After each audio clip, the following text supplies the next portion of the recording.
વડોદરા નવરચના યુનિવર્સિટીની school of science દ્વારા જાહેર આરોગ્ય ક્ષેત્રે સંશોધન નવીનતા અને લોક સુખાકારી માટે સેન્ટર ફોર પબ્લિક હેલ્થની શરૂઆત કરવામાં આવી છે। 8 ઓગસ્ટના રોજ યોજાયેલા કાર્યક્રમમાં એનડીડીબીના ચેરમેન ડોક્ટર મિનેશ શાહના હસ્તે સેન્ટરનું ઉદ્ઘાટન કરવામાં આવ્યું હતું। આઈસીએમઆરના નેશનલ ઇન્સ્ટિટ્યૂટ ઓફ ઓક્યુપેશનલ હેલ્થના ડિરેક્ટર અને વૈજ્ઞાનિક ડોક્ટર ભાવેશ મોદી અતિથિ વિશેષ તરીકે ઉપસ્થિત રહ્યા હતા। આ સેન્ટર દ્વારા જાહેર આરોગ્ય ક્ષેત્રે સંશોધન, શિક્ષણ, તાલીમ, નવીનતા અને સમુદાય સાથે જોડાણને પ્રોત્સાહન આપવામાં આવશે। સરકાર, શિક્ષણ, આરોગ્ય, ઉદ્યોગ અને નાગરિક સમજ સાથે મળીને ઉભરતા જાહેર આરોગ્ય પડકારોના ઉકેલ માટે પણ કામગીરી કરવામાં આવશે। ઉદ્ઘાટન બાદ વન હેલ્થ અભિગમ થકી 21મી સદીમાં જાહેર આરોગ્ય વિષય પર પેનલ ચર્ચાનું આયોજન પણ કરવામાં આવ્યું હતું, જેમાં public health, medicine, governance, agriculture અને ઇન્ડસ્ટ્રી ક્ષેત્રના નિષ્ણાંતોએ ભાગ લીધો હતો। યુનિવર્સિટી દ્વારા જણાવવામાં આવ્યું કે સેન્ટરનો હેતુ સંશોધનને સમુદાય આધારિત અને વ્યવહારુ ઉકેલોમાં પરિવર્તિત કરવાનો છે। સાથે જ વિદ્યાર્થીઓને વાસ્તવિક જાહેર આરોગ્ય પડકારો સાથે જોડાઈને સંશોધન અને નવીનતાનો અનુભવ પણ મળશે। નવરચના યુનિવર્સિટીનું આ નવું સેન્ટર જાહેર આરોગ્ય ક્ષેત્રે સંશોધન, નવીનતા અને વિવિધ ક્ષેત્રો વચ્ચેના સહયોગને વધુ મજબૂત બનાવવામાં મહત્વપૂર્ણ ભૂમિકા ભજવશે। આજે મને ખૂબ આનંદ છે કે નવરચના યુનિવર્સિટીએ સેન્ટર ફોર પબ્લિક હેલ્થનું આયોજન, એનું ઇનોગ્યુરેશન આજે થયું છે। એનડીડીબીના ચેરમેન ડૉક્ટર મિનેશ શાહના હસ્તે આ થવામાં આવ્યું છે અને પબ્લિક હેલ્થ સેન્ટર કરવાની શું જરૂર? તો પબ્લિક હેલ્થ એટલે ખાલી હ્યુમન હેલ્થની વાત નથી। પબ્લિક હેલ્થમાં એનિમલ, પ્લાન્ટ બધું જ આવી જાય છે અને નવરચના યુનિવર્સિટીના જે સ્કૂલ ઓફ સાયન્સ છે એના જે મેન્ટર છે પ્રોફેસર એમેરિટસ પ્રોફેસર રામચંદ્રન, નવરચના યુનિવર્સિટીમાં સાયન્સ ને ટેકનોલોજી, સાયન્સ ને હ્યુમેનિટીઝને મેળવીને ઘણા બધા કોર્सेस ચાલુ થયા છે ઘણા વર્ષોથી અને આજે એક ફેકલ્ટી સ્ટ્રેન્થ, સ્ટુડન્ટ સ્ટ્રેન્થ અને આજના જે આના ડિરેક્ટર છે પબ્લિક હેલ્થ સેન્ટરના ડૉક્ટર શ્રીમાઓ નાયર ખૂબ જાણીતા છે, એમને ખૂબ જ કામ કરેલું છે એમના દ્વારા અને ડૉક્ટર રામચંદ્રન અને આપણા નવરચનાના પ્રોવોસ્ટ પ્રોફેસર પ્રત્યુશંકરના ગાઈડન્સથી આ ફિલ્ડમાં ઇન્ટરડિસિપ્લિનરી સ્ટડીઝની જોડે હ્યુમન લાઈફ, એનિમલ લાઈફ અને પ્લાન્ટ લાઈફ આ ત્રણેય કઈ રીતે સુરક્ષિત રહી શકે, કઈ રીતે આપણે જે આવી રહ્યા છે આપણા બધા પ્રોબ્લેમ્સ, અલગ અલગ નવા રોગો આવી રહ્યા છે, મેન્ટલ હેલ્થના ઇશ્યુઝ આવી રહ્યા છે, આ બધાને આપણે સારી રીતે ટેકલ કરીએ જેથી કરીને આપણો સમાજ તંદુરસ્ત બને, સ્વસ્થ બને।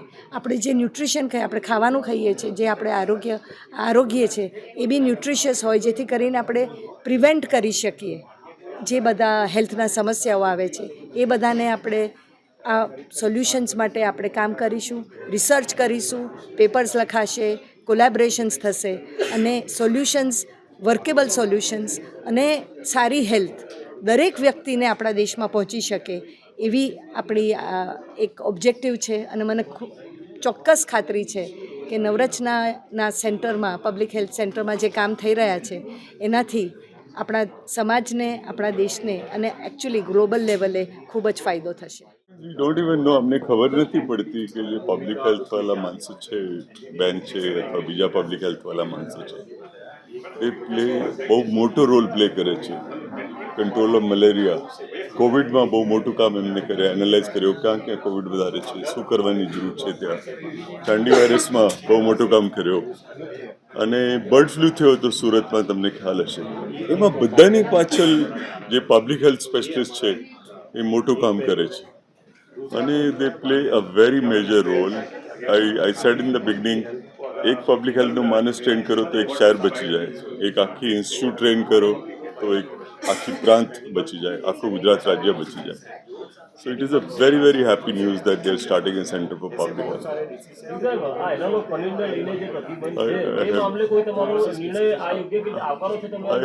I have no idea that is at the moment. Thank you. पहला पनीर एनो लाइक विषय कहूँ तमने पनीर बोलो कि चीज़ बोलो એનાલોગનો મતલબ છે કે એમાંથી જે દૂધમાં મિલ્ક ફેટ હોય એ મોંઘા હોય ને, આપણે ઘીનો ભાવ જાણીએ છીએ, તો ફેટની પ્રાઇસ વધારે હોય એટલે ફેટ દૂધમાંથી કાઢી લે, પછી એમાં વેજીટેબલ ફેટ કે બીજો અન્ય કોઈ સ્ત્રોત મૂકીને પનીર બનાવે અથવા તો ચીઝ બનાવે. તો એનાથી એની કોસ્ટ ઓછી થઈ જાય અને ઓછા પ્રાઇસમાં મળે. એના નુકસાન વિશે આપણે સૌ જાણીએ છીએ, આપણે બધા જાણીએ છીએ ચોખ્ખું ઘી અને ડાલડા ઘીનો ડિફરન્સ, વેજીટેબલ ઘીનો આપણને ખબર છે. તો એનો મુખ્ય પ્રોબ્લેમ એ નથી કે એમાં એનાલોગ બનાવ્યું કે એની અંદર વેજીટેબલ ફેટ કર્યું. મુખ્ય પ્રોબ્લેમ એ છે કે એ ડિસ્ક્લોઝર નથી કરતા.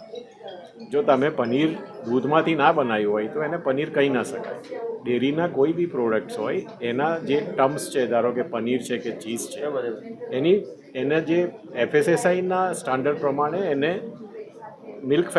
મિલ્કમાંથી જ બનાવવું પડે. દૂધમાંથી બનાવે તો જ પનીર કહેવાય, દૂધમાંથી બનાવે તો જ ચીઝ કહેવાય. પણ જો તમે દૂધમાંથી અન્ય પદાર્થ એક પદાર્થ કાઢીને બીજો નાખી અને જો બનાવો તો એ FSSAIની ડેફિનેશનમાં એ સેટ ના થાય. અને એટલા માટે ઘણા બધા જે આપણે જોઈ રહ્યા છે પનીર બનતા હતા કે ચીઝ બનતા હતા, એમાં આવી રીતે એનાલોગ થઈ ગયા હતા, જેમાં દૂધનો ઉપયોગ ઓછો ને બાકી બધાનો ઉપયોગ વધારે થતો હતો.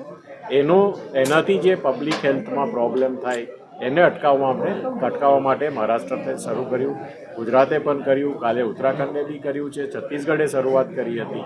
સો 4-5 સ્ટેટમાં આ હમણાંથી રૂલ આવ્યો છે કે તમે એનાલોગ નહીં બનાવો અને જે પ્રોડક્ટ છે તમારા દૂધમાંથી બનાવીને તમે પ્રોડક્ટ વેચો. સર, કેન્દ્ર સરકાર સીધો નિર્ણય ના લઈ શકે, કારણ કે રાજ્ય સરકારને કેન્દ્ર સરકારે પહેલાં લઈને નિર્ણય લીધેલો જ છે. FSSAI એ આની પહેલાં જ એમને પણ કહ્યું છે કે તમે જો રેસ્ટોરન્ટમાં એનાલોગ યુઝ કરતા હો તો તમારે રેસ્ટોરન્ટની બહાર બોર્ડ લગાવવું જોઈએ. પ્રતિબંધની વાત છે સર, પ્રતિબંધની વાત. પ્રતિબંધ એટલા માટે કરવો પડ્યો કે સેન્ટ્રલ ગવર્મેન્ટના ઓપ્શન લીધા પછી બી પણ કદાચ એમને એવું લાગ્યું કે ના, અહીંયા એનો અમલ નથી થઈ રહ્યો. ડિઝીઝ બહાર આવ્યા છે સાહેબ, એનાથી શું ડિઝીઝ થાય છે, ધેટ્સ વાય આ નિર્ણય લેવાયો છે. આપણી હેલ્થ માટે સારું નથી બેઝિકલી. ડિસીઝને એ તો બહુ લાંબો સબ્જેક્ટ છે, પણ હેલ્થ માટે અથવા મેં જેમ મેઇન કીધું એમ તમારે એ જોવાનું કે તમે પનીર વેચી રહ્યા હો તો પનીર તમારા જે સ્ટાન્ડર્ડ છે, જે FSSAIના લાઇસન્સ પ્રમાણે કરવું જોઈએ, એ બનાવી રહ્યા છો કે નહીં. જો તમે નહીં બનાવી રહ્યા તો કંઈક તો પ્રોબ્લેમ હશે, એટલે જ તો એને આપણે કરતા નથી ને પનીર. સવાલ એ છે કે આ ડેરી ડેવલપમેન્ટ બોર્ડના ચેરમેન છે, સવાલ એ છે કે હવે આ ડેરીની એક માંગ વધી જશે, પનીરની જે ડેરી પ્રોડક્ટ બનાવે છે પનીરની, એની માંગ સીધી વધી જવાની છે. તો સારું છે ને, આપણા ખેડૂતોને દૂધ જે એ કરે છે એમને સારો ભાવ મળશે, દૂધની ડિમાન્ડ વધશે તો સારું છે ને. અચ્છા, ડિમાન્ડ વધશે, દૂધનો ભાવ પણ વધશે, પ્રોડક્શન વધારવું પડશે ને હવે. હા, વધારશે ને. સર, એવો કોઈ નિર્ણય હોઈ શકે કે જે અમૂલ છે કે એ પ્રકારની જે બ્રાન્ડેડ ડેરીઝ છે ત્યાંથી જ આ પ્રકારનું ચીઝ, પનીર, બટર આવે જે આ રીતે વેચાય છે, કેમ કે તમે એને ચીઝ કહી જ ના શકાય ને. આવા પ્લેયર, જે ઓર્ગેનાઇઝ પ્લેયર છે, જે આટલા મોટી બ્રાન્ડ સાથે ધંધો કરતા હોય, ખોટી વસ્તુ કેવી રીતે આપે?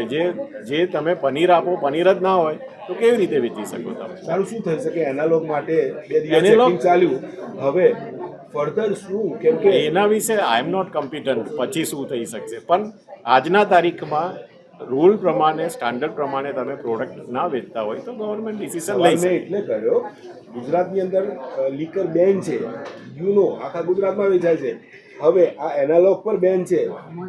શું સરકારે શું સિસ્ટમ લાવવી જોઈએ કે લોકોના? સરકાર ઉપર છોડી દો ને, એમાં મને શું ખબર. એનાલોગ ચીઝ પણ આવે છે, સરકારે શું કરવું જોઈએ સરકાર ડિસાઈડ કરશે. સર, એનાલોગ ચીઝ પણ આવે છે, ચીઝ પનીર બંને આવે. એ પણ પ્રતિબંધ કરવાનો. હા, એ પણ ગુજરાતમાં બંને. સેન્ટર ફોર પબ્લિક હેલ્થ નવરત્ના યુનિવર્સિટીએ જે નવું શરૂઆત કરી છે એમાં મને સામેલ થવાનો મોકો મળ્યો. હું આજે ઘણા બધા અમારી સાથે ઇન્ડસ્ટ્રીયલિસ્ટ પણ હતા, રિસર્ચર્સ પણ બી હતા, ગવર્મેન્ટના ઓફિસર્સ પણ સાથે. તો બધા સાથે વાર્તાલાપ કર્યો અને આ સેન્ટરનો જે ઓબ્જેક્ટિવ છે, જે લાર્જર પબ્લિક હેલ્થને સારી રીતે આપણે કેવી રીતે સાચવવી અને એના માટે કયા પ્રિવેન્ટિવ સ્ટેપ્સ લેવા, કે જેમ ડિસીઝ થયા પછી એક્શન લેવું એ અલગ વસ્તુ છે અને ડિસીઝ ના થાય એના માટે કામ કરવું એ અલગ વસ્તુ છે. તો આપણા બધાની હેલ્થ માટે જે સેન્ટર કામ કરશે, આપણા બાળકોની હેલ્થ માટે, બાળકોના ન્યુટ્રિશન માટે પણ કામ કરશે. તો એક બહુ મોટો સબ્જેક્ટ છે પબ્લિક હેલ્થ, જેમાં મેડિકલ બી આવી જાય, જેમાં ફૂડ સેફ્ટી પણ આવી જાય, અને એમાં ઘણા બધા સબ્જેક્ટ સાથે આવી જાય.